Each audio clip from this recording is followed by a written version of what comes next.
इससे पहले वाली जो हमारी क्लास थी उसमें हमने शिक्षा की संकल्पना, अर्थ एवं उसके महत्व पर चर्चा की थी और आज की जो हमारी क्लास है उसमें हम शिक्षा के उद्देश्य एवं वर्तमान भारत में शिक्षा के उद्देश्यों को प्रभावित करने वाले कारकों पर अध्ययन करेंगे। तो सबसे पहले जो हमारी हेडिंग है वो है शिक्षा के उद्देश्य। तो सबसे पहले हम समझेंगे उद्देश्य क्या है। तो उद्देश्य एक पूर्वदर्शित लक्ष्य है जो किसी क्रिया को संचालित करता है अथवा व्यवहार को प्रेरित करता है। जैसा कि आप सब जानते हैं कि बिना किसी उद्देश्य के कोई काम नहीं करता है और किसी भी काम को करने के लिए हमें कोई उद्देश्य चाहिए होता है और उद्देश्य ही एक ऐसी चीज़ है जो हमें उस कार्य को करने के लिए प्रेरित करती है और जब तक हम अपने लक्ष्य तक नहीं पहुंच जाते तब तक वो हमारी प्रेरणा देता रहता है। तो उद्देश्यों को 4 तरीके से वर्गीकरण किया गया है उद्देश्यों का। पहला है सामान्य उद्देश्य, दूसरा है विशिष्ट उद्देश्य, तीसरा है वैयक्तिक उद्देश्य और चौथा है सामाजिक उद्देश्य। तो सबसे पहले जो हम पढ़ेंगे वो है हमारा सामान्य उद्देश्य। सामान्य उद्देश्य जैसा कि आपको दिख रहा है इसमें चरित्र निर्माण एवं विकास का उद्देश्य, दूसरा है शारीरिक विकास का उद्देश्य और तीसरा ज्ञान संबंधी उद्देश्य, जीविकोपार्जन का उद्देश्य, सांस्कृतिक विकास का उद्देश्य, आध्यात्मिक विकास का उद्देश्य, संतुलित विकास का उद्देश्य, पूर्णतामय जीवन का उद्देश्य, नागरिकता के उद्देश्य, अनुकूलन अथवा समायोजन के उद्देश्य, आत्माभिव्यक्ति के उद्देश्य, आत्मानुभूति के उद्देश्य और अवकाश के उपयोग के उद्देश्य। जितने सारे ये उद्देश्य आपके सामने हैं वो सारे उद्देश्य सामान्य उद्देश्य हैं। इन्हीं उद्देश्यों के लिए हम कोई ना कोई व्यवहार करते हैं। नेक्स्ट पॉइंट है विशिष्ट उद्देश्य। विशिष्ट उद्देश्य किसी खास लक्ष्य को पाने के लिए किए जाने वाले अल्पकालिक या तात्कालिक प्रयास। इन्हें सीखने के उद्देश्य, निर्देशात्मक उद्देश्य या प्रदर्शन उद्देश्य भी कहा जाता है। विशिष्ट उद्देश्य को अन्य नामों से भी जाना जाता है जैसे कि सामने है आपके सीखने के उद्देश्य, निर्देशात्मक उद्देश्य और प्रदर्शन उद्देश्य। किसी खास लक्ष्य को पाने के लिए, कोई भी पर्टिकुलर काम को करने के लिए जो थोड़े समय के लिए हमारे अंदर जो हम प्रयास करते हैं, जो हमारा लक्ष्य होता है, लक्ष्य को पाने के लिए जो उद्देश्य होता है उसको विशिष्ट उद्देश्य कहते हैं। ये एक कम समय के लिए किए जाने वाला प्रयास। आगे है आपका सार्वभौमिक उद्देश्य।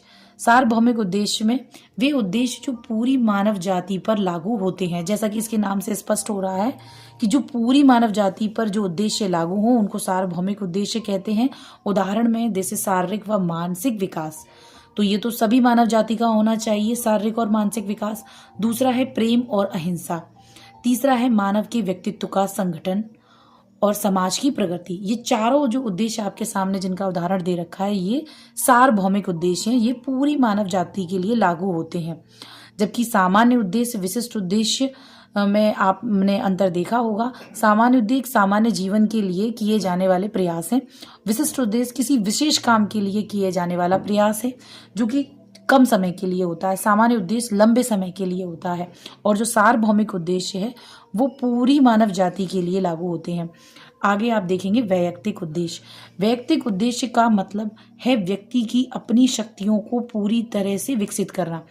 वैयक्तिक उद्देश्य से आप समझ सकते हैं कि जो हमारे अंदर जो हमारी शक्तियां हैं उनको हमें पूरी तरीके से उनका विकास करना है, तो उस विकास के लिए जो प्रयास किए जाएंगे वो वैयक्तिक उद्देश्य के अंतर्गत आएंगे। वैयक्तिक उद्देश्य को हम 2 तरीके से समझ सकते हैं, एक संकुचित अर्थ के तौर पर, दूसरा व्यापक अर्थ के तौर पर।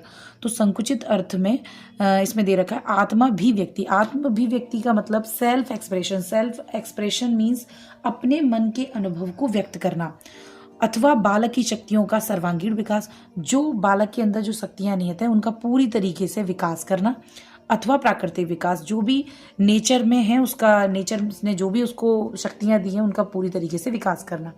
व्यापक अर्थ में अगर हम सब समझना चाहें तो एक शब्द में हम समझ सकते हैं आत्मानुभूति, और आत्म अनुभूति का मतलब है सेल्फ रियलाइजेशन मीन्स आत्म साक्षात्कार।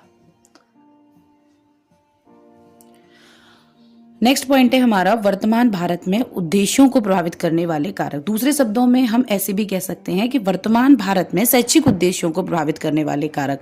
तो ये जो कारक आपके सामने दे रखे हैं ये सभी शिक्षा के उद्देश्यों को प्रभावित करते हैं, जैसे कि दर्शन, जीवन दर्शन, राजनैतिक विचारधारा, सामाजिक विचारधारा, आर्थिक दशाएं, तकनीकी उन्नति, प्राकृतिक दशाएं।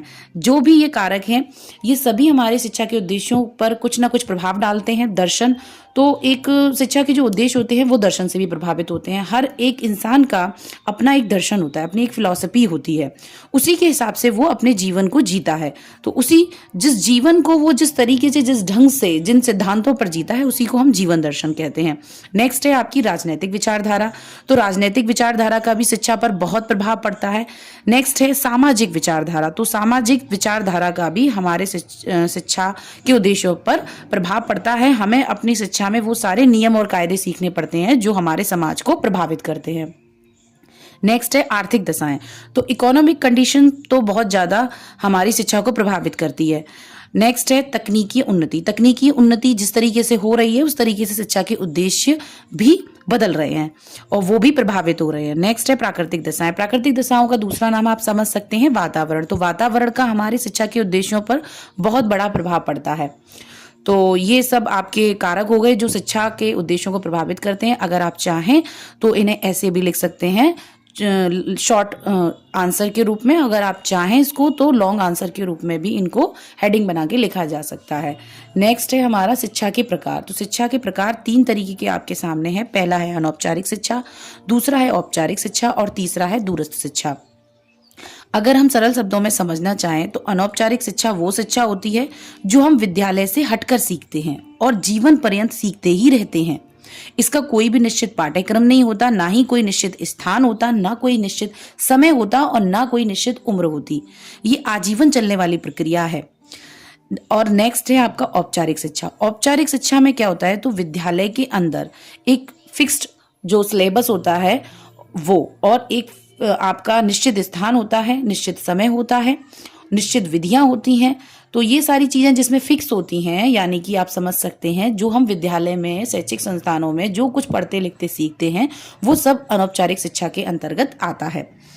नेक्स्ट है आपका दूरस्थ शिक्षा। तो दूरस्थ शिक्षा जैसा कि नाम से स्पष्ट हो रहा है, ये शिक्षा में क्या होता है कि शिक्षक और छात्र एक दूसरे के आपस में कांटेक्ट में नहीं होते। अगर फिजिकल तौर पे देखा जाए तो एक दूसरे के आमने सामने नहीं होते, एक दूसरे के साथ मौजूद नहीं होते, दूर से ही ये शिक्षा चलती है, पत्राचार के माध्यम से या इंटरनेट के थ्रू, जैसे भी जिस तरीके से भी। तो इस तरीके की जो शिक्षा होती है उसको हम दूरस्थ शिक्षा कहते हैं। तो पहली है आपकी अनौपचारिक शिक्षा। इसको हम पढ़ के देख लेते हैं इसके अंदर क्या है। जो शिक्षा पारंपरिक स्कूलों से अलग होती है और जिसे कोई तय पाठ्यक्रम या समय सारणी नहीं होती, जिसकी कोई भी तय पाठ्यक्रम या समय सारणी नहीं होती, जैसा कि हमने पहले ही आपको स्पष्ट किया है। नेक्स्ट है औपचारिक शिक्षा। सचेतन प्रयासों से दी जाने वाली शिक्षा, यह शिक्षा विद्यालयों में दी जाती है। तो इसके अलग अलग ये पॉइंट दे रखे हैं कि सचेतन प्रयासों से दी जाने वाली शिक्षा, यानी कि हम बिल्कुल सचेत होकर जो भी हम कोशिश करते हैं जिस भी टॉपिक को, जिस भी विषय को सिखाने के लिए वो, और यह शिक्षा विद्यालयों में दी जाती है, बिल्कुल सही बात है। और पाठ्यक्रम, शिक्षण पद्धति, स्थान, समय, परीक्षा, उपाधि सब कुछ निश्चित होता है इसमें। नेक्स्ट है दूरस्थ शिक्षा, जिसमें शिक्षक और छात्र शारीरिक रूप से एक साथ मौजूद नहीं होते हैं, उस तरीके की शिक्षा को हम दूरस्थ शिक्षा कहते हैं। नेक्स्ट टॉपिक है हमारा दूरस्थ शिक्षा के घटक। दूरस्थ शिक्षा के घटक 3 हैं, मुक्त अधिगम, मुक्त शिक्षा, पत्राचार शिक्षा। जैसा कि इनका नाम है open learning, open education, correspondence education. सबसे पहले हम देखते हैं मुक्त अधिगम। मुक्त अधिगम क्या है? मानव मस्तिष्क की एक अवस्था है। पाठ्यक्रम तथा अधिगम आव्यूह के चयन तथा नियंत्रण में जहां तक संभव हो स्वतंत्रता प्रदान की जाती है। यानी कि जो ओपन लर्निंग है, मुक्त अधिगम है, जैसा कि इसके नाम से स्पष्ट हो रहा है कि इसमें जितनी होती है फ्रीडम दिया जाता है, चाहे वो पाठ्यक्रम हो, चाहे वो सीखने की कोई शिक्षण पद्धति हो, वो उस पर ज़्यादा किसी भी चीज़ की बाउंडेशन नहीं होती, उस पर फ्रीडम होती है कि आप जैसे चाहें जो चाहें सीख सकते हैं, जितनी संभव हो उतनी स्वतंत्रता दी जाती है। नेक्स्ट है आपका मुक्त शिक्षा, ओपन एजुकेशन। परंपरागत मान्यताओं के माध्यम से संचालित होने नहीं होती, परंपरागत मान्यताओं के माध्यम से संचालित नहीं होती, यानी कि जो परंपरागत हमारी मान्यताएं हैं उसके हिसाब से ये नहीं चलती है जो ओपन एजुकेशन है। परंपरागत शिक्षण संस्थाएं कुछ सीमा तक मुक्त शिक्षा प्रदान कर सकती हैं। कुछ सीमा तक मुफ्त शिक्षा प्रदान कर सकती हैं, 100% ये ओपन एजुकेशन नहीं दे सकती हैं। नेक्स्ट है आपका पत्राचार शिक्षा, करेस्पॉन्डेंस एजुकेशन। इसके अंदर मुद्रित शिक्षा सामग्री को डाक के द्वारा प्रेषित किया जाता है। बिल्कुल नाम से समझ में आ रहा है कि पत्राचार के माध्यम से ही जो शिक्षा चलती है।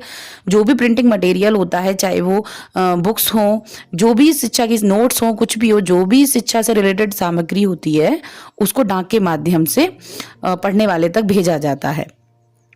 तो ये हो गए हमारे दूरस्थ शिक्षा के 3 घटक। नेक्स्ट पॉइंट है आपका दूरस्थ शिक्षा की आवश्यकताएं।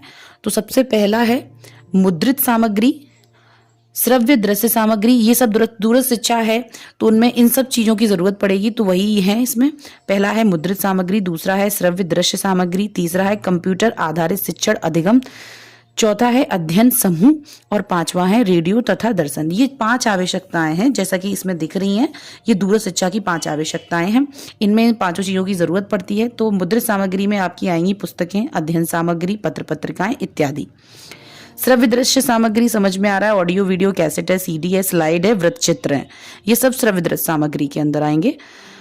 नेक्स्ट है तीसरा पॉइंट कंप्यूटर आधारित शिक्षण अधिगम, सॉफ्टवेयर, कार्यक्रम, इंटरनेट, ये सब कंप्यूटर आधारित शिक्षण अधिगम के अंतर्गत आएगा। अध्ययन समूह, विचार विमर्श, तर्क वितर्क। तो ये कब होगा? जब पूरा एक ग्रुप स्टडी होगी, है ना, तभी हो पाएगा विचार विमर्श और तर्क वितर्क। नेक्स्ट है रेडियो तथा दूरदर्शन। जब तो आपको क्लियर हो रहा है उसके नाम से ही कि टेलीविजन वगैरह और रेडियो की जिसमें आवश्यकता पड़ती है। तो ये हो गई हमारे दूरस्थ शिक्षा की आवश्यकताएं। आप चाहें तो इनको इस तरीके से भी लिख सकते हैं, चाहें तो इनको हेडिंग बनाकर भी आप लिख सकते हैं। नेक्स्ट पॉइंट है दूरस्थ शिक्षा की आवश्यकता एवं महत्व।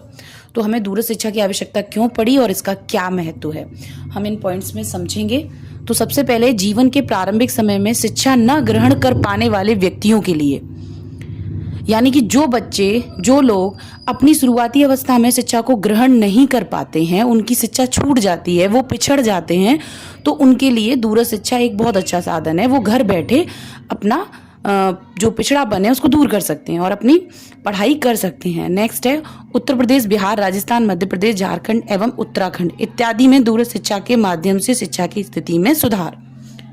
तो जैसा कि आप जानते हैं कि इनकी शिक्षा की स्थिति अच्छी नहीं है, तो हम दूरस्थ शिक्षा के माध्यम से इनकी शिक्षा की स्थिति में सुधार कर सकते हैं।